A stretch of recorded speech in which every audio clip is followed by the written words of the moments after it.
I'm Erica Gustafson. I'm Serena Chance. And the team name? Beerview Mirrors.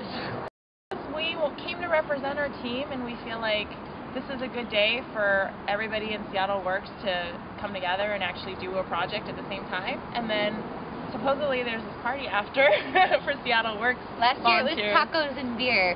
So we're hoping to participate in that after party as well. What's your favorite part of Seattle Works? After you're done, just seeing the accomplishment that you made for the day. Like, we were at that park a couple months ago and seeing all of the brush and all of the leaves and like how beautiful the park was after the fact. Okay. Made it worth it. My name is Jonathan Chen, and I am the Danny Wu Community Garden Manager for Interim Community Development. Seattle Works, year after year, the volunteers that come from Seattle Works have been doing a tremendous job in this garden, so that's why I look forward to working with the team again this year.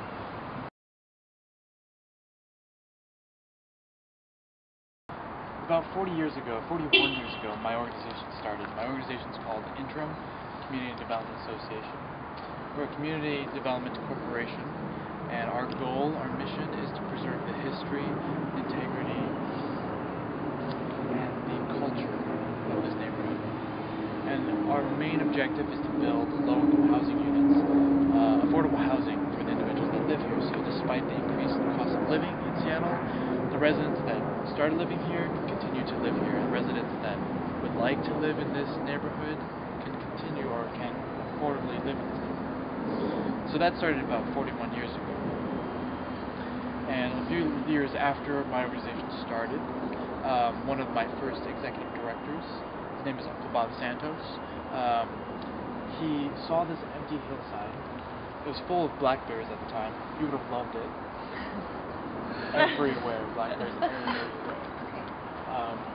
And it wasn't being used. It was owned by a man named Danny Wu. He owned several bars and restaurants. He owned that little place right over there that has become a frame, picture frame. Standard? Yeah, it's standard. Yeah, with the noodle bowl on top. Cool. He owned that place.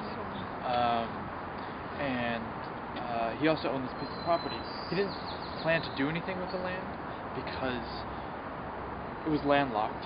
This right here we're standing on, I think I see Aaron. This right here, what we stand on, is a department called Fleets and Facilities. That main pathway up, Department of Transportation. East, huge chunk of land is Parks and Recreation. There's an apartment complex that's over there, another one over there, and there's a parking lot just west of here. So it's completely landlocked. So it's not a very good business venture. Very steep hillside, away from Jackson. Some people can't find this place. They're like, what? I don't know what's up here. Right.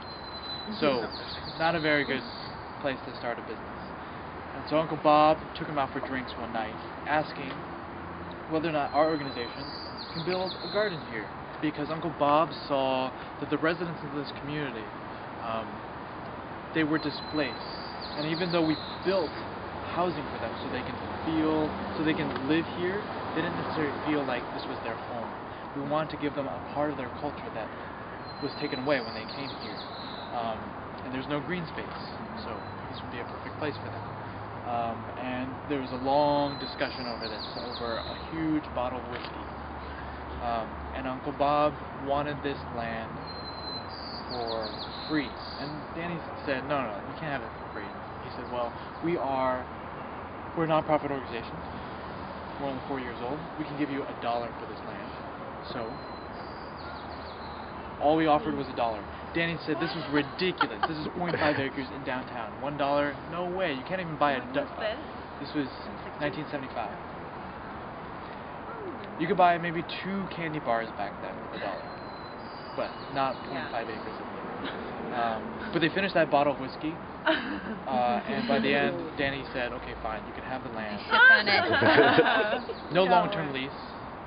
But that was 36 years ago. In that time, his family, when he passed away, his family saw that what we had done to his property was transform it from an empty, barren, blackberry-filled hillside to an epicenter of community activity. And they really respected it. They really valued that. So they let us continue to manage that property. And over the years, we've acquired other plots to be altogether 1.5 acres. All those other departments of the city we have managed. The garden is composed of 100 garden plots. The majority of gardeners are from China, a third of them from Korea, a handful from Taiwan, family from the Philippines, a couple of native English-speaking gardeners. The average age of the gardener is 76 years old. The majority of gardeners are in their 80s. And we'll see some. We saw a couple on our way down. Yeah, this is a very, very good day for gardening. Very, very good day for you all to work because it's cool, but it's not raining. Perfect day for planting too. So what we're going to be doing today, I have to describe it up there because it's kind of complicated.